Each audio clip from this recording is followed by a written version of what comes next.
For 7 months, a healthy 20-year-old was destroyed by a violent bloody cough. Scans showed his right lung was collapsing.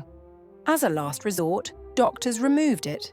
Inside the pathology lab, they found the cause, not cancer, but an ecosystem.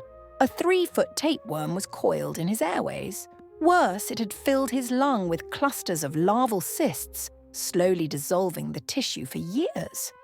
The invasion began over a decade prior from a single sip of contaminated pond water. The larval parasite migrated silently, evading his immune system before settling in to colonize his lung. His body had hosted a slow-motion takeover.